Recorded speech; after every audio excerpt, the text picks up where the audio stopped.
What is up, and welcome back to another episode of So There's That. I am your hostess, doing the mostest, Kivon, and we are here, guys, with season 2, episode 4 of Found, Missing While Perfect. Okay, we are here to follow M&A and see where are we with this whole Lacey thing, what's going on with this whole Sir thing.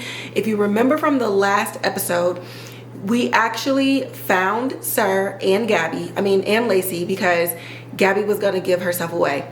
But Lacey ended up being in ridiculous critical condition, and we saw from the cold open, given like a little bit of information, and we rounded it all out at the end of that episode with Lacey being in the hospital with a terrible, terrible concussion. And Gabi sitting at her bedside, and Lacey gave her a squeeze and was able to consciously and cognitively recognize that her hand was being held. Now, did she know it was Gabi at that moment? No, but it was very important and it was very emotional. And of course, we're all wondering by the end of the episode, where is Sir? So this episode is going to be more of like a review and a recap, not as like super step by step, mainly because I found no pun intended. I found in watching this, while I love the show, I love the story, I love that we have 22 episodes, I'm tuned in all the time. Like, I'm literally on the edge of my seat. I'm on the edge of my emotional seat as well. I find that doing like a play-by-play like I did episodes 1 through 3, it's definitely, I get emotionally hijacked. Like, it is what it is. And I was watching this episode, and in the middle of the episode I said, you know what, I'm gonna just round it out for the people from here on out. I'm gonna give y'all enough to let you know like what's going on. Obviously, I'm still gonna give my thoughts. It's not gonna be sterile or anything like that. Like, Kivon is still gonna be here, but Kivon has to also protect her own mental health. I have to protect the traumas and things that this show brings up. I've never been kidnapped or anything, but you don't have to necessarily go through the exact same thing in order for certain intricacies and the way that people react to your trauma bring up stuff within you. And while I am good and I am resolved, still trauma is forever. And so while I know that I'm like settled, my life is great, I'm living a life that I dreamed of and then some, I also would like to not sit here in front of y'all for 40 minutes or 50 minutes or whatever and like lose it because it's evoking like a very strong emotional response in me. So that is how the rest of these episodes are going to go if I am to mentally and emotionally make it through 22 episodes of this season. So with that being said, what is episode 4, Missing While Perfect, about? So Lacey is back, and Lacey is released from the hospital, guys, and she is her regular bubbly self. Now, in addition to like the writer's strike and everything like that, and even my seeing them and meeting them in June, it's something about the way that Gabrielle Walsh brings this purity and this innocence to Lacey's character, to where when she walked into M&A Associates, I was like, oh my God, I'm so glad you're back. Like, her energy is so palpable, and you didn't really know what her role was per se. Like, yes, they're all like solving kidnappings and stuff like that, but everybody still had like their own strength. And Gabi's was always like grace and compassion, and being able to really sit in the victim's shoes in a way that where she wasn't distant from it. You know how something happened 20 years ago, but you can remember it all like it's happening right now. Gabi kind of had that. But one thing I noted when I was talking to Arlen Escarpeta and his friendship, Zeke's friendship with Gabi, I loved how we talked about how pure it is and how it's almost childlike in a sense that they're able to meet each other at the point in their lives when they speak. It's almost like you're watching two people before they ever got kidnapped, before they were ever destroyed by trauma for the rest of their lives, because they just bring out the best in each other. They're very giggly and they're very bubbly. She's been kidnapped. Zeke has been poisoned, all these other things. So it's just been tension, and it's just been side eyes and passive aggressive jabs. And so when Lacey walked in and she's just bright and she's just smiling, it just punched a hole into the thick tension that's at M&A. And huge shout out to Gabrielle Walsh for doing that, because it's like, wow, I missed Lacey bad. And you get to see her real personality outside of the survival mode that she's been doing between episodes 1 and 3 of season 2. So absolutely love that. Y'all know we can't just be focusing on Lacey, but Lacey is here. Lacey is here now, and we still have other cases to run. Now, Trent is still trying to make do on his whole, you got 72 hours, and when we find Lacey, I'm going to be taking you to jail.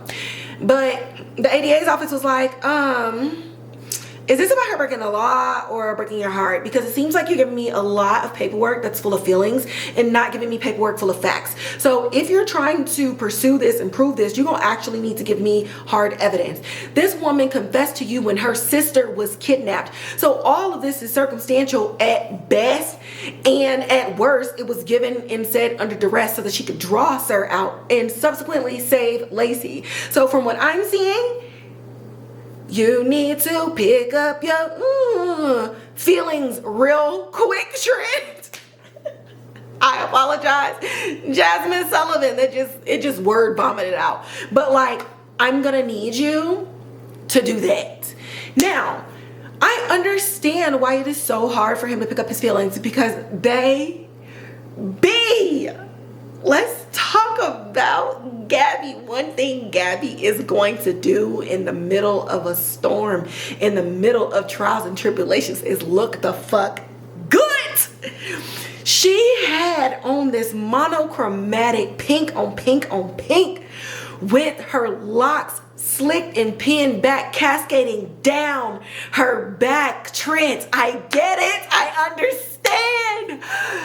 Oh, she looked good. I love the pinup styles. I love all of that. I love the swoop bangs and the this, that, and the third. But baby, it was something about that pink against Gabi's skin, with her hair moves out of her face. You're seeing the sharp lines of her cheekbones, the shape of her eye, the bridge of her nose, her mouth. Like, Shanola Hampton, you are fine.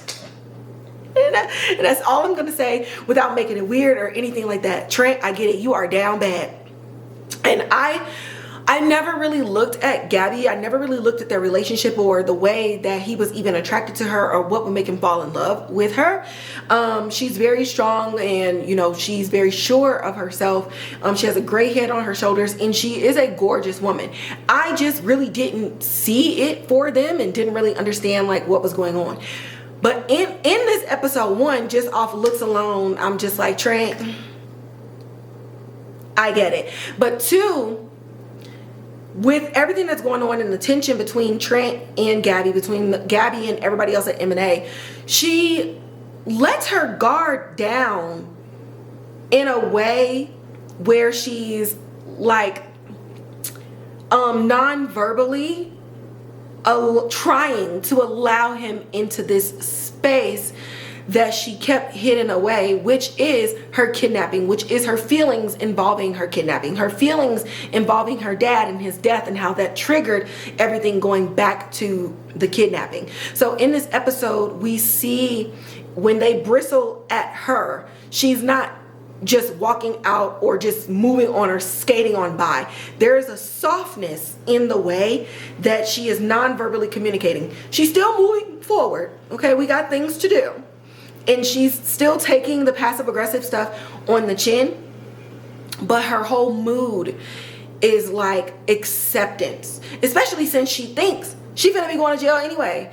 And what I like about this is it's a huge shift. It's small in nuance, but it's a huge shift in the tone and the feelings for what Shanola Hampton is bringing to the character. And we get to see a vulnerable Gabi, and hopefully this opens up to everybody around her seeing this vulnerability and actually giving her the grace and the compassion that she deserves.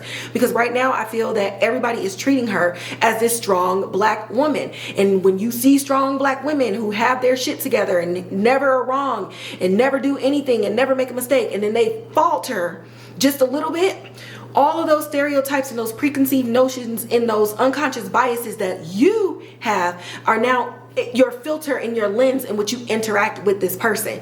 And so they're able to give grace to everybody else, but the one person who's been keeping them out of their own darkness, they're unwilling at this point to give that to her, to the point where there's a scene where Margaret, you know, Gabi's like, hey, me and Margaret are gonna go back to this place, and Dhan, I'm gonna need you to go back to this other place. And she was like, well, I can't be around you because my powers don't work when you're around. So Gabi said, okay, well, you can go to the house, do what you need to do, gather everything that's good to go. Zeke, you can be working on those cameras, make sure you break those cameras down, then you're gonna go with me. She didn't huff like she was doing kind of in the other episodes. There was no stress to her. There was just a nice calm resolve in Gabi. And to me, that truly highlights the irrational and the illogical behaviors of everybody else. So I think that this is a great move for Gabi in potentially offering that olive branch, or just offering herself kind of as a sacrificial lamb in a way that she's never presented herself before to them.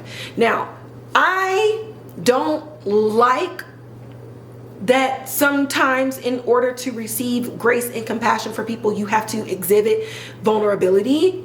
I think it should be inherent. But we know that people are not inherently kind, and we know that people do not just offer and give grace and compassion, even when they would beg for it if they were in your shoes.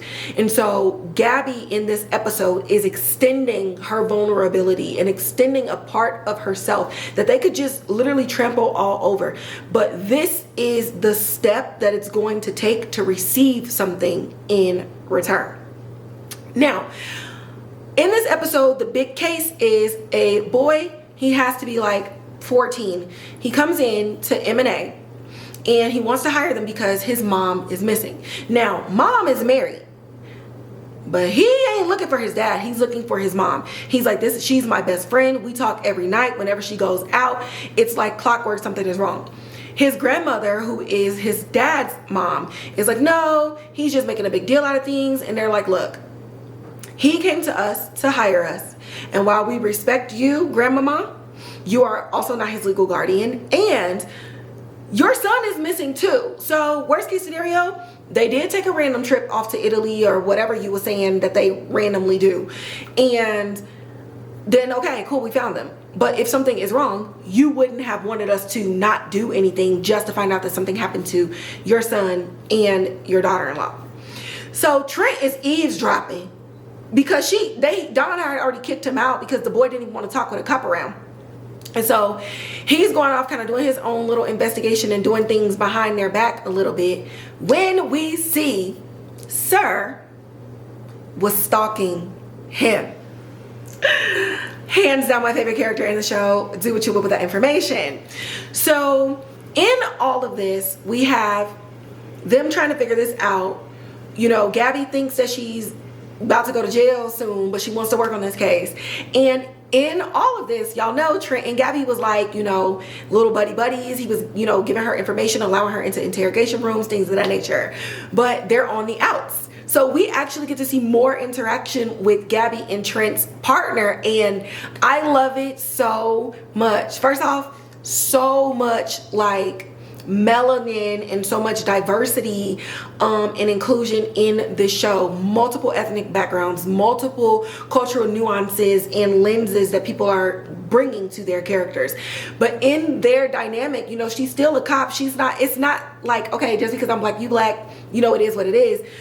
But they still have a sisterhood and there's still a respect there. And the partner brings such a, I don't know if it's done on purpose, but it's so funny. It's like a small comedic relief, and she's actually turning into the person that Gabi needs in her life. Like, Gabi is not going to go and ask her, it's like, hey, be my friend, or I need somebody to talk to. But in their interactions, there's small pockets where Gabi doesn't have to worry about this person judging her. And so in her, it may not be obvious, or may not be overt, or they may not even recognize it right now at this state in the episodes and with their character development. But I'm seeing like a bond happening here in the absence of Trent and Gabi's relationship or situationship being blown to bits. Now, Trent wasn't necessarily all bad in this episode, because it turns out that all the stuff that he was seeing, he's recognizing it as signs of domestic violence. So he comes back and he's like, hey, Gabi, I'm not even trying to fight, but I think the route that you're trying to go is not the route that we need to go, because I've seen this. And so she's like, well, you know, if you ever want to say anything, he's like, I don't owe you anything, and I don't owe you pieces of my life. And it's like, calm down. Okay, Trent, don't be back on my bad side. Like, don't get back on my bad side.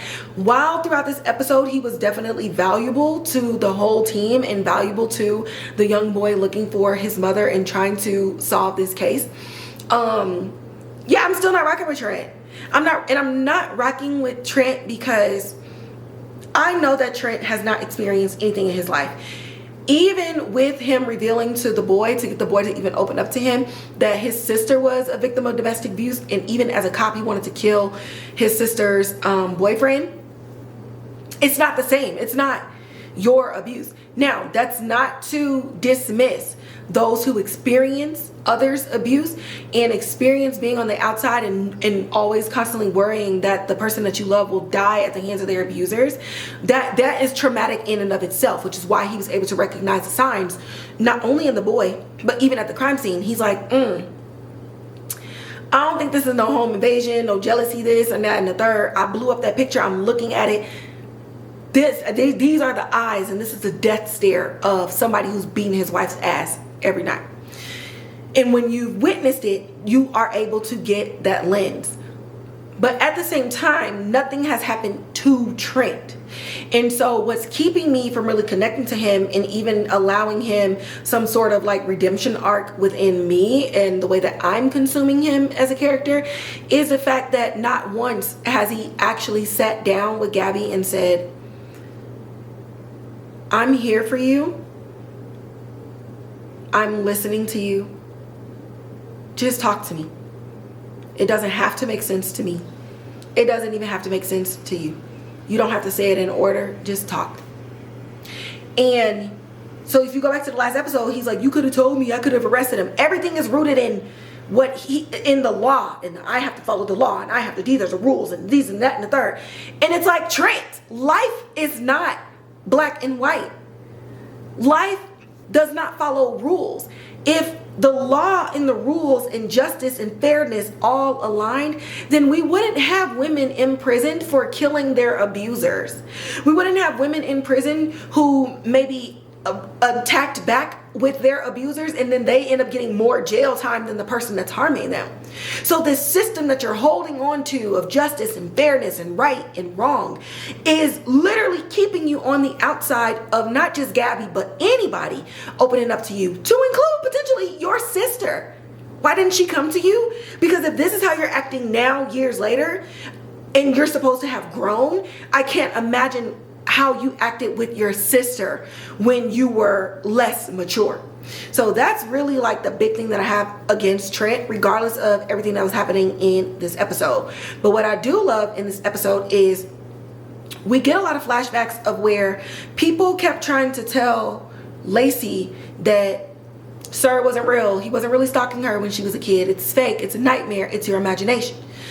She suffered a very extreme head wound. Very extreme. And so obviously she's not just about to leave the hospital and everything's gonna be okay. And I actually really love that they wrote that into the storyline. There's gonna be some residual amnesia. She's gonna have a fog. She's gonna need medication. She's gonna be up and down. Do not work. Do not overstress your brain. Like, you really need to recover your brain.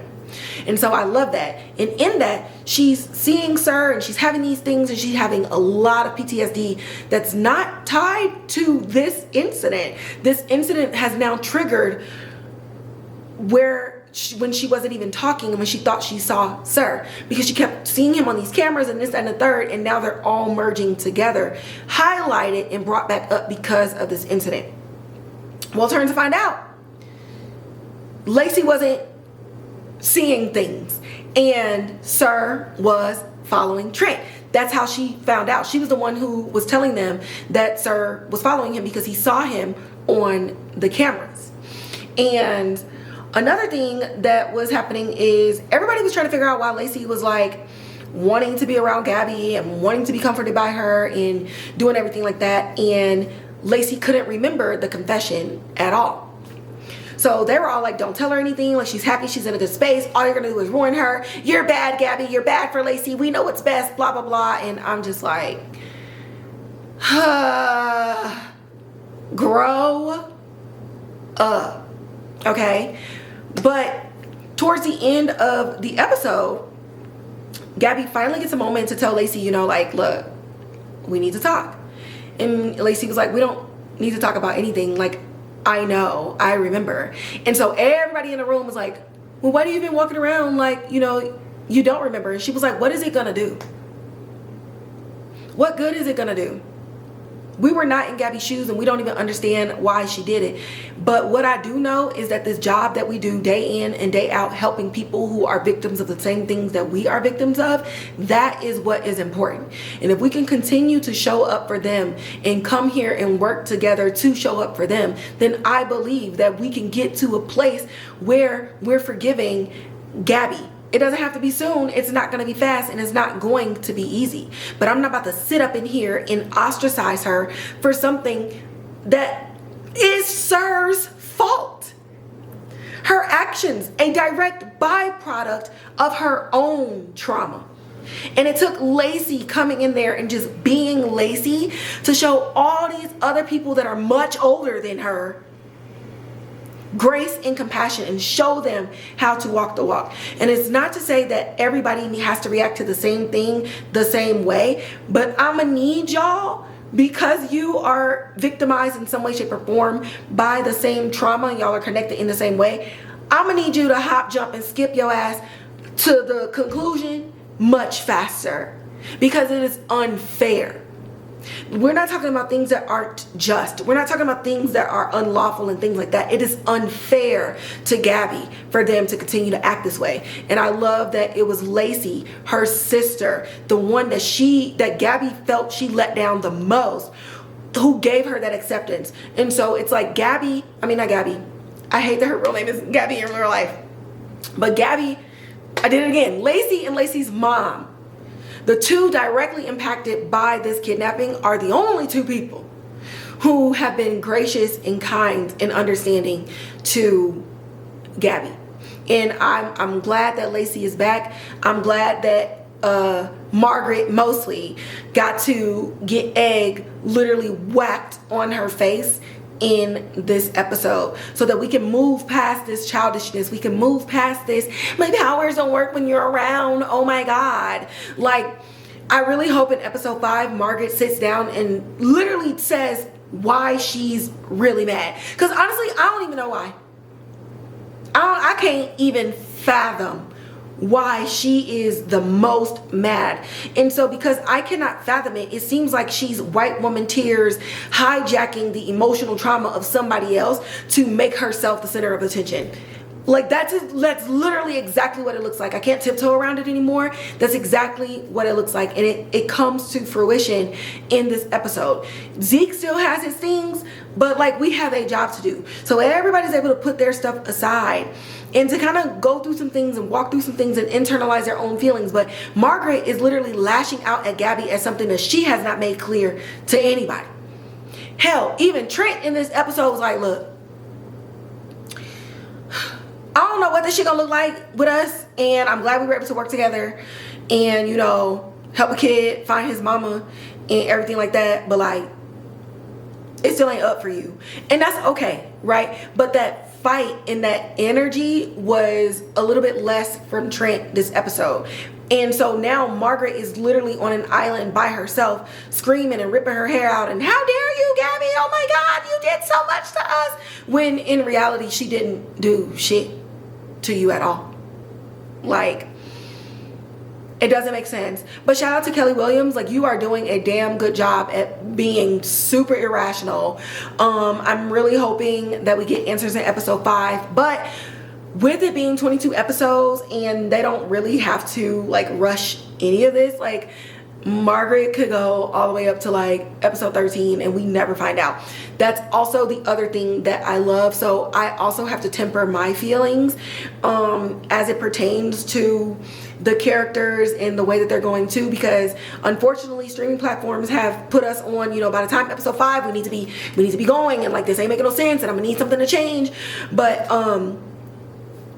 I grew up with network television, 22 episodes, 24 episodes, 26 episodes, 30 something episodes. So I just have to retrain myself to just relax and just enjoy the fact that there's still so much friction, enjoy the fact that I don't understand these characters, because I know eventually it's going to make sense.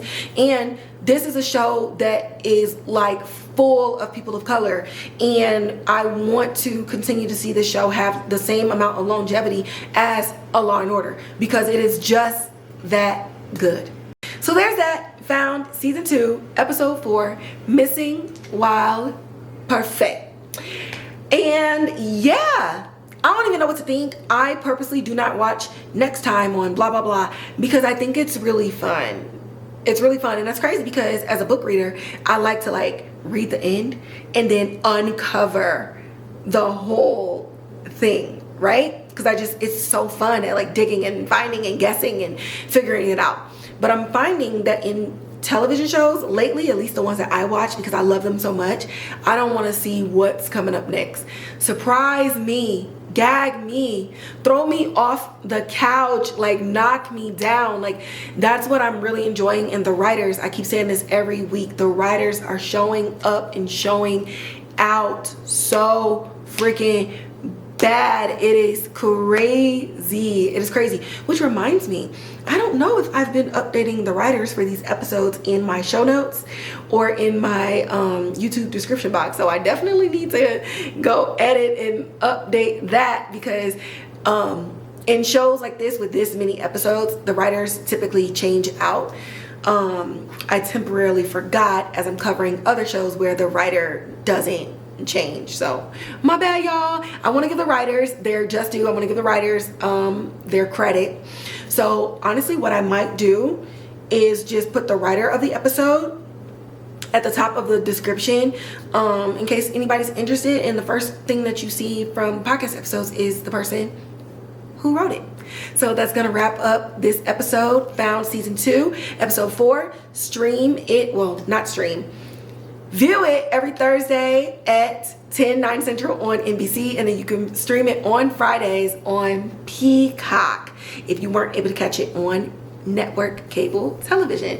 And that is it for this, and I'm gonna catch y'all in the next one.